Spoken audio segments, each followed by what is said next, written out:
What's good? It's your boy Jay. That's me. Let's dive into this boring, nonsensical show known as Monday Night Raw for August the 14th, 2023. A very boring show for the most part. Very formulaic. So we kick the show off as per usual. We've done this for the past 8 to 10 months or so, if you're keeping count. We start things off with the fucking Judgment Day. So they all come out except for Finn Balor. So Damian Priest says they should have won last week, and Finn Balor should have won at SummerSlam. Damian says they're not breaking up, and Finn will dominate Cody Rhodes tonight. But Finn should be out here saying this himself. Rhea says for Priest to calm down. Priest says that fans already know something isn't right, and Finn should be here with them. So where is he? So out comes JD McDonough. JD McDonough says he doesn't mean to interrupt or disrespect, but he's here to bring a message from Finn. Don't worry about JD's friendship with Finn. Just focus on Cody and Sami Zayn. JD says he took out Sami last week, but somehow he's cleared tonight, so they should focus on Cody. Rhea says they don't take orders from anyone else, especially if you're not in the Judgment Day. Dominic speaks, and then the typical drowned out by booze shit happens. He tells JD to go to the back while they handle business. Rhea tells JD to take Finn a message. They need to talk. So Sami Zayn comes out, and him and JD, they have a brawl. So JD beats down on Sami Zayn. This sets us up for the first match of the night, that being JD McDonough versus Sami Zayn. Pretty decent little TV match for the most part. In the end, Sami Zayn gets the win via the Haluva kick, and Finn Balor tried to get involved, but Sami Zayn was able to fight him off. Typical Judgment Day shit. They've been booked for months like 50-50 jobbers. 1 week they win, next week they lose. 1 week they win, next week they lose. I hate it. Absolutely hate it. I'm not gonna hold you guys up.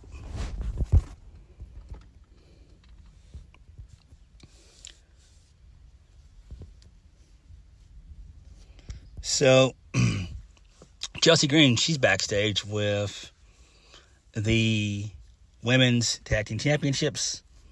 So Adam Pearce is trying to explain what he must do now that Sonya Deville is injured. She's going to be out for 9 months, and it pains him. But Chelsea Green doesn't want to hear it. Chelsea Green says Adam Pearce is going to hear about this all wrong. She would do better, and she might report him to Human Resources. Adam Pearce asks Chelsea Green what she would do, and she says she would hold auditions for her new partner, and then they'll defend. Then my girls, KC Squared, come into play. They said that they're ready for a title shot as soon as Chelsea Green can find a partner. Piper Niven, who hasn't been on the show for, I would say, 4 months. I want to say 4 or 5 months, give or take. She shows up. So she beats down KC Squared, and she says that she's Green's new partner. And Green is she's no longer interested in taking auditions. And so her and Piper Niven leave together. So this is kind of cool, I guess, but I really want her to hold auditions. That would be so good for Chelsea Green's character. And Chelsea Green is good, I'm not going to hold you guys up. I do like Chelsea Green. She is okay. She's not main event material, but she is a serviceable mid-card heel. And I do like Chelsea Green. When she was Laura Van Ness in Impact, that was great. She played it off extremely well. I love that. I love that gimmick. That was one of her best gimmicks she's ever done in quite some time. But in general, I much would rather Chelsea Green have auditions. I think that would be great. It would be cool if WWE could bring back Mandy Rose, or you could bring in JC Jane, not Gigi Dolan, but JC Jane. JC Jane's a little bit green, but maybe she can get there in due time. Maybe. I don't know. Moving on. So, Byron Saxton is backstage with Cody Rhodes. Byron asks Cody Rhodes about facing Finn Balor tonight. Cody thinks that Finn is a loose cannon, but he admires him for being a leader throughout his career when he spent time in Japan and coming up in the scene in Ireland. So Cody talks about how Finn wants to be the only leader in the Judgment Day, but he has two other leaders. Then you have Dominic Mysterio. He calls him submissive, that being Dominic Mysterio, which is kind of funny. So Dominic is a fucking cuck. Funny. Oh boy. Cody goes on and says he'll be ready for Finn and the Judgment Day. Okay, fine with this. Again, Judgment Day always starts and ends the show. Always. Alright. So Gunther, he's out next. He's standing on the announce table. I love when he does this. This is so good. So Gunther says he's on his journey to fulfill the legacy of the greatest Intercontinental Champion of all time. The ring general has arrived in Winnipeg. He goes on and says he understands why people call this the armpit of Canada. Really good stuff there. Fucking love that. Gunther says he's here to address Chad Gable. He goes on about how he's achieved more in 1 year than Chad Gable has in his entire career. Gunther says some people see Gable as the one who will finally dethrone him, but that's ridiculous. Gunther continues on until he's interrupted by Chad Gable. He gets a pop. He does the shush. And so Gable taunts Gunther and warns him and says after waiting 10 years, he's chipping at Gunther's heels for the title. Chad Gable says Gunther can keep the title for 24 more hours because he came for Vinci. Gable taunts Vinci some. So Kaiser and Vinci, they come into the ring. Kaiser says Vinci will embarrass him just like he did Otis, the Freak, last week. Kaiser goes on about how Maxine Dupree should surround herself with European excellence. He goes on to continue to rip a hole in Gable and Otis, and then Maxine slaps. She slaps Ludwig. My bad. And so then Gable does his, thank you. He does that in Kaiser's face. That was great. So they continue to argue. This sets up a match between Chad Gable and Giovanni Vinci. So Chad Gable ends up winning via the Chaos Theory. So this pisses off Gunther. He gets on the mic. He's on the top of the announce table again. He says that this is not going to end. He says if Winnipeg is the armpit of Canada, then the Freak is Otis. He's the armpit of humanity. Gunther continues on ripping Otis and then challenges him to a match. So this leads us into Gunther versus Otis. Gunther wins via the powerbomb. He botched a fucking drop kick, the big drop kick that he does. He botched that tremendously. I'm like, damn, come on, Gunther, you're better than this, man. But it is what it is. Everyone has an off night or an off day. It happens. This is fine here. Although I much would have preferred Chad Gable and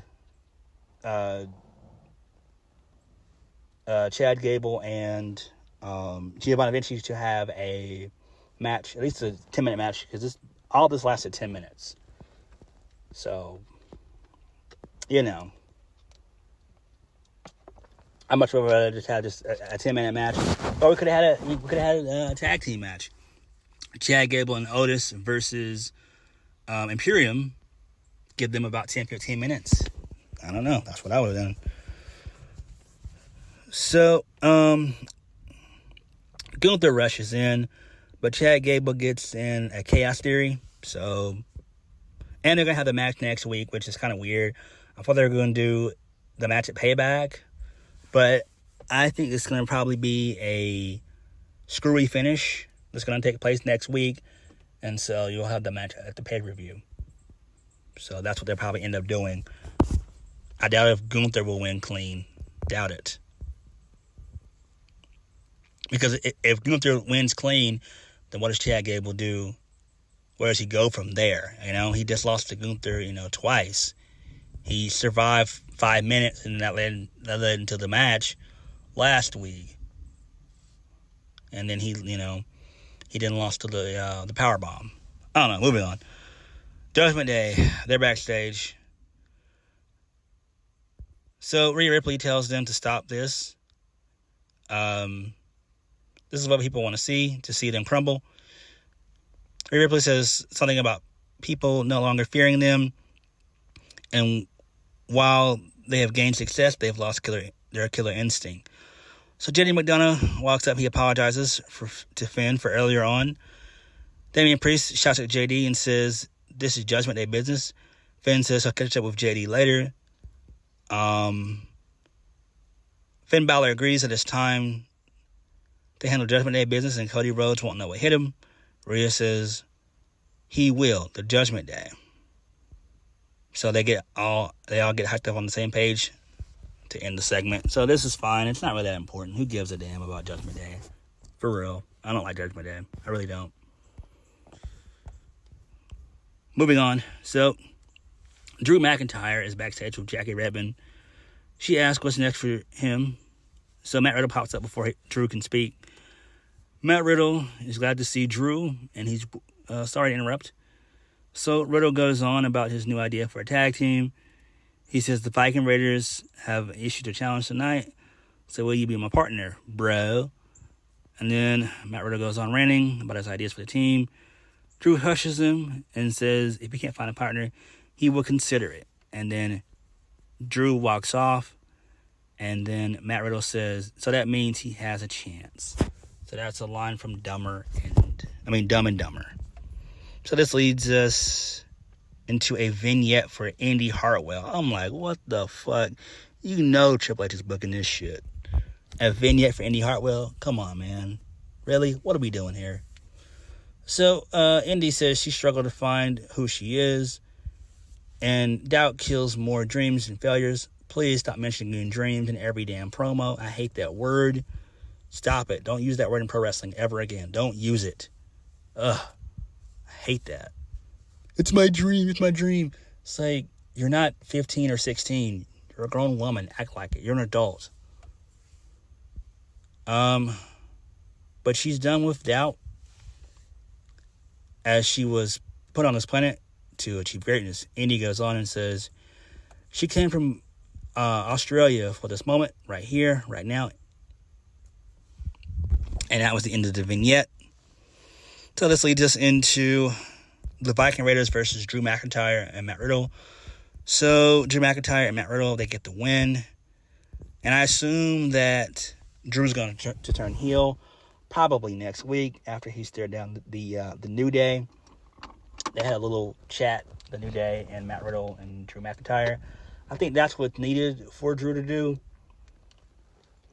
He needs to turn heel. He definitely does. I wouldn't be feeding him with Matt Riddle. I just wouldn't. I think after Nakamura loses to Seth Rollins at Payback, I think Drew needs to be next in line to feud with either Cody or Seth Rollins. That's where Drew needs to go. You can put him with Cody, I'm fine.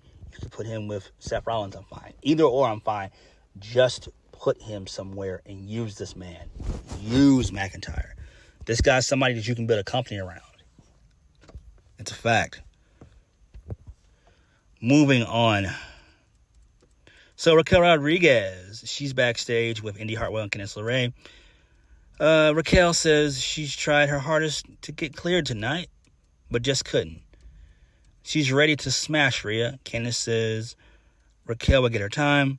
Raquel and Candice both hype up Indy for tonight's match.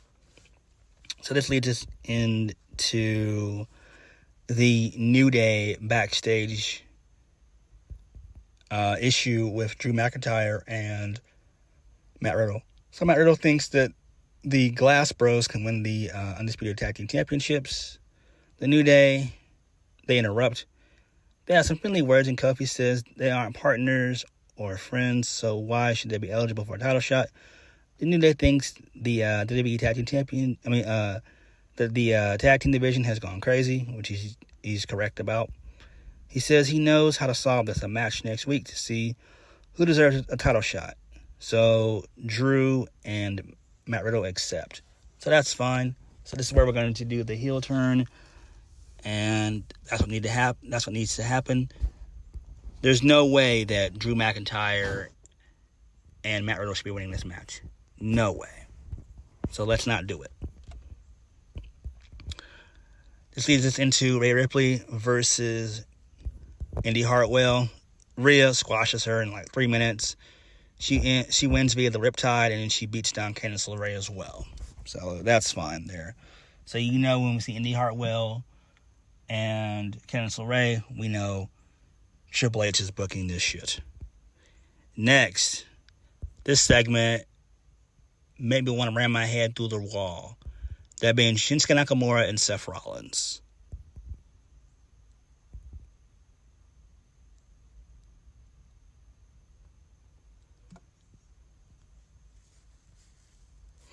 So,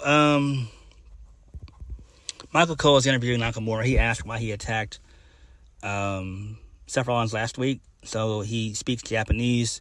The fans do the stupid what treatment. Like, please stop with that shit. It's not 2001 anymore. It's not. So Nakamura says he wants the WWE World Heavyweight Championship. Cole asked if Nakamura needed to kick Rollins in the head. So then he speaks in Japanese again. Nakamura says he wants the world title. Out comes Seth Rollins. The fans sing his theme song. Seth Rollins said that Michael Cole did a great job. He could take it from here. So Rollins says Nakamura played it perfect last week. He goes on and says he thinks this is more about this is more than the world title because he's not hard to find. He's here every week with fans singing his song. Seth Rollins says he's a fighting champion who last week had the utmost respect for Nakamura, and all Nakamura had to do was ask if he wanted a title shot. So Rollins says everyone is asking why Nakamura attacked him, but he's more concerned with how to get even, not why. So Rollins says he has a surprise for Nakamura. You win. Seth Rollins says that Nakamura wins because it occurred to him that the best way to get what he wants is to give Nakamura what he wants. So Rollins says last week's ambush was a challenge, and then challenge accepted. So they made the match official for, I believe, Payback. So Nakamura's all smiles. Seth Rollins tells Nakamura to name the time and the place where he can kick Nakamura's ass. Rollins says, now they both have what they want. Let's give the people what they want.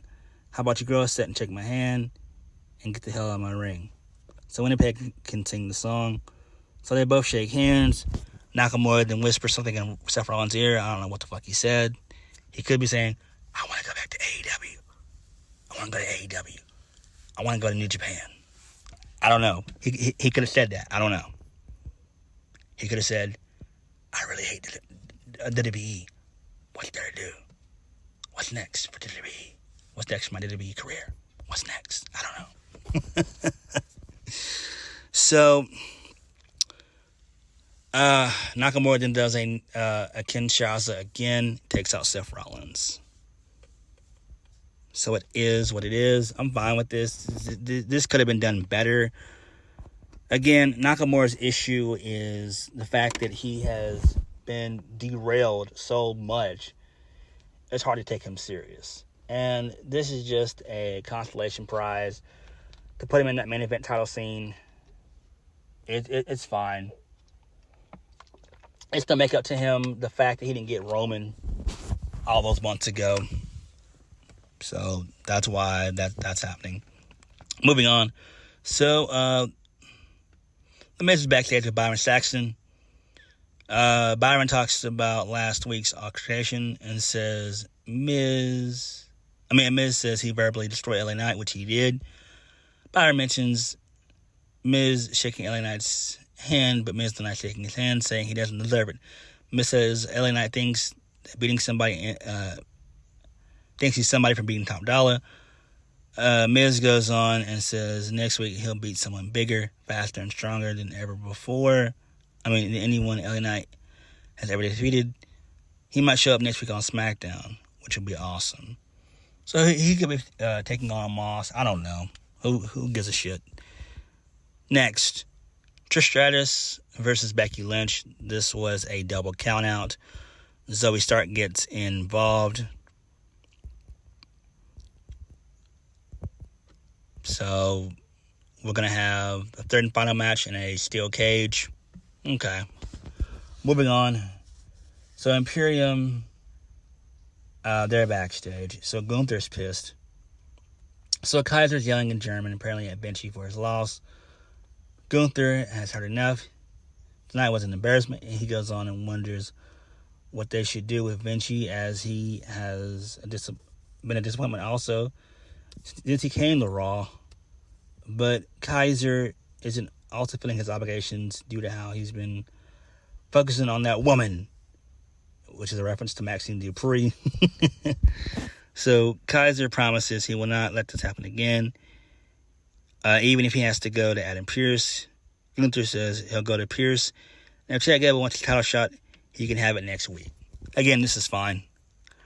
So Jackie Redmond, she stops Trish Stratus and Zoe Stark for comments backstage. But Adam Pearce cuts him off. Adam Pearce is furious with Zoe Stark getting involved tonight. He says, we've been promising Trish Stratus versus Becky Lynch for a while, so it has to happen in a steel cage. Adam Pearce walks off, and then Trish Stratus and Zoe Stark are pissed. So I guess we'll get that in 2 weeks. We'll probably get it at Payback. That's fine. Let's put this on first or second. Just do it so we can get it over with. Please. It sucks that they turned Trish Stratus into a heel. It sucks. Main event. I'm not gonna hold you guys up. I didn't watch it at all. I didn't. I saw the finish online on YouTube. So there was a briefcase spot like there always is. So Cody hits Damian Priest with the briefcase. The same thing with Finn Balor. He turns it into a crossroads. 1, 2, 3. Post-match, the Judgment Day destroy Sami Zayn and Cody Rhodes. Sami Zayn is put through a table via the Razor's Edge by Damian Priest. And Finn Balor does not 1 but 2 coup de grâces to Cody Rhodes. And then the Judgment Day stand tall. And that's how we go off the air. Again, nothing too exciting. Monday Night Raw is what it is. The show sucks. It was boring. Who really cares, man? This show's just awful. Just awful. Even Cody main eventing couldn't save this show. It was just not a good show. The Nakamura stuff could have been better. Again, Shinsuke needs a mouthpiece. He would be better off in AEW, or hell, he'd be better off going back to New Japan, if we're being honest. I think that's where he would thrive. They would immediately put Nakamura in a top spot in New Japan. They definitely would. Because in AEW, he would just get lost in the sauce. He'd be cool for like a month or two. And then like everybody else, just being in that mid-card. Or he'd be in Collision, or even worse, Rampage. But overall, Raw itself was not that good. But what did you guys think? Please hit the like button, comment down below, and subscribe to my videos. I'll catch you guys later. Peace.